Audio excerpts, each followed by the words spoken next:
got it? Wait, are we going? Ready? One, two, three.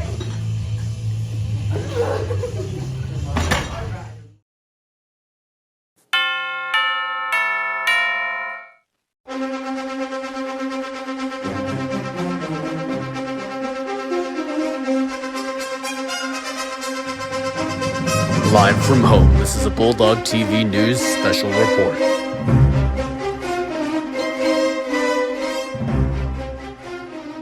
Good morning, Centennial Bulldogs. Hi, it's me, Ashley. And me, Miranda. And you're watching this week's Bulldog TV News special report. C-Season Sports is now in full swing. If you haven't yet done so, get your physicals into the athletic office and any other information needed. If you have any questions, contact your coach or Mr. Ward.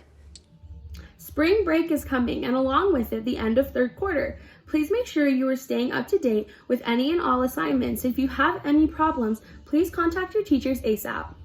Now, an announcement from Mrs. Cano. Attention all students who have taken at least 2 years of Spanish. The Spanish department is looking to offer an AP Spanish class. This is different from Apex. This would be the first time Centennial has had an AP Spanish class. If you're interested, please be sure to register for AP Spanish when you're selecting your classes for next year. Please see Ms. Cano if you have any questions. The choir department wants you. Join choir for the class of 2021-2022 school year. Do you love music but can't sing? We'll teach you. Anyone can join. No experience is necessary. Some choirs require an audition. Not for ours. Come join our fun and inclusive family. See Ms. Cortez in room 203 or send her an email for more information. Girl Up is collecting basic hygiene products, socks, hats, and gloves to provide bags of products to the local homeless. Please consider donating by March 18th. There are bags in your second hour class, or donations can be dropped off in the boxes in the halls throughout the school. Also, if you're interested in joining Girl Up, please contact Miss Odell in the counseling office. Thank you. Now we have some exciting news on the future of Centennial. Construction on our new home begins soon. In preparation for that, we will be moving the main entrance and all of our parking to the east side of the building, in what is now the student parking lot that borders Baltimore Avenue. The changes take place today, Monday, March 15th. Students arriving at 7:30 in the morning for first hour will still use the same entrances they have been using as we return to our hybrid learning schedule. Students that arrive late or after first hour will now use door number 11 on the east side of the building. Parents coming to the school to pick up students or visitors coming into the building will also use door number 11 on the east side from now on. For more information regarding these changes, please check Centennial's website or call the main office at 719-549-7335. Attention football players. If you wish to join the football team, their after-school waits have begun. If you want to attend, please see Coach Wilkerson in room 405. Freshmen through juniors, your class selections should have begun or will happen soon. Start thinking about what you would like to take next year. If you have any questions on what kinds of classes you would succeed in, please talk to your teachers or counselors.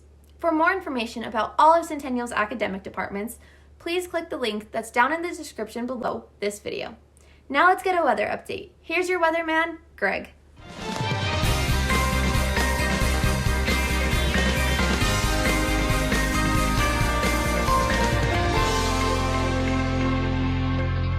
Good day, Bulldogs. I'm Greg, bringing you your weekly weather update. Monday, we're going to be starting off with a high of 44 and a low of 27. Tuesday, we're going to be keeping it about the same temperature with a high of 44 and a low of 28. Wednesday, we're going to be warming up just barely to a high of 45 and a low of 26. Thursday, we're going to be finally cracking 50 with a high of 53 and a low of 28. And finally, we're going to be rounding out the week with a high of 52 and a low of 32. Well, that's all the weather I have for you this week, so let's send it back over to Ashley. Thanks, Greg. Now with some new exciting news regarding vaccine distribution in the United States and our track back to pre-COVID normalcy. Here's national news anchor Isaiah Ortiz.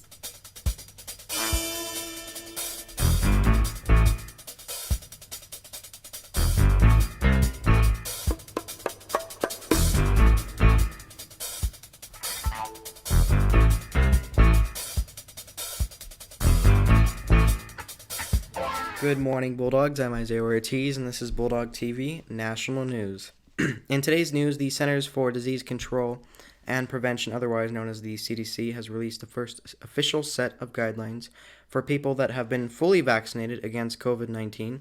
The new guidelines are primarily for individuals who are 2 weeks past receiving their second dose of the Pfizer, BioNTech, or Moderna vaccine, or individuals who are 2 weeks past receiving the new single-dose Johnson & Johnson vaccine.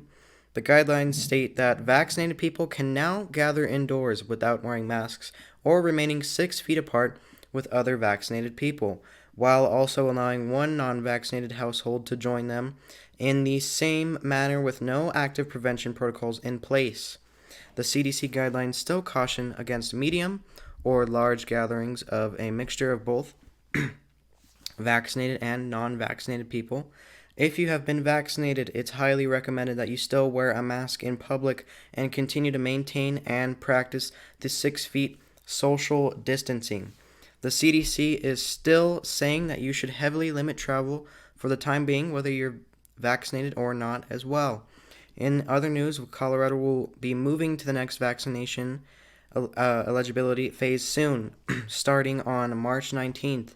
The list of people on this vaccination phase include those 50 or older, frontline essential workers such as grocery store employees, and individuals considered to have high-risk conditions that could cause complications if they were to be infected with COVID-19.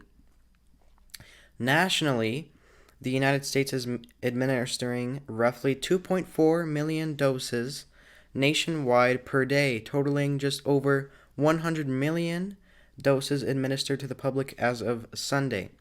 President Biden last week stated that he is hopeful that at the current distribution pace, the United States could possibly return to near normal life from pre-pandemic time by July 4th. This is all coming as we approach the 1-year anniversary of the implementation of Colorado's stay-at-home order, which first went into effect on March 16th of 2020. That's been your national news update for this week. I'm Isaiah Ortiz, Bulldog TV. Here's Miranda. Thanks, Isaiah. Now let's check in with Holly and Heather. Here's another edition of Time Capsule.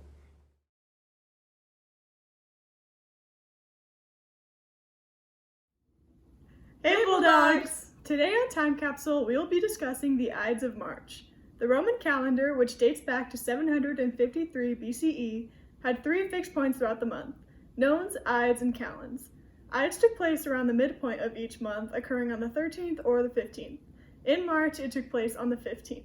Today, the Ides of March is most remembered as the anniversary of Julius Caesar's assassination in 44 BCE. A few decades earlier, Caesar began working for the office of consul, which was a very powerful position in the Roman Republic. Consuls commanded the army, presided over the Senate, and represented the state in foreign affairs. Caesar's alliance with Pompey eventually collapsed. Despite being told by the Senate to give up his army, he refused. He entered Italy in January 49 BCE, declared a war on Pompey, and launched a civil war. Caesar eventually prevailed and was raised in the Roman ranks. After traveling the empire, he returned to Rome in 45 BCE and was named dictator for life. He launched reforms, created the Julian calendar, and planned more expansions for the empire. It is believed that a seer had warned Caesar that harm would come his way on the Ides of March. In William Shakespeare's play, Julius Caesar, the seer ascribed the phrase, "Beware the Ides of March." Caesar was then stabbed to death at a meeting of the Senate at the Theater of Pompey. History believes that there were 60 conspirators led by Brutus and Cassius. The conspirators believed the assassination would help restore the Republic, but instead it became a key point in the transition from the Roman Republic to the Roman Empire. It marked the end of the long crisis of the Republic and brought with it another civil war. Because of this association with the Ides of March, many movies and books have still associated the day as cursed, and using the phrase, "Beware the Ides of March," is still a popular cultural reference even to present day. That is all the time we have today, Bulldogs. See you next time on Time Capsule. And remember, beware the Ides of March. Now, let's send it back over to Ashley. That's all we have for you this week, so be sure to tune in next week for another Bulldog TV News special report. Please remember to stay safe and healthy out there. And from all of us here at Bulldog TV, stay classy, Bulldogs.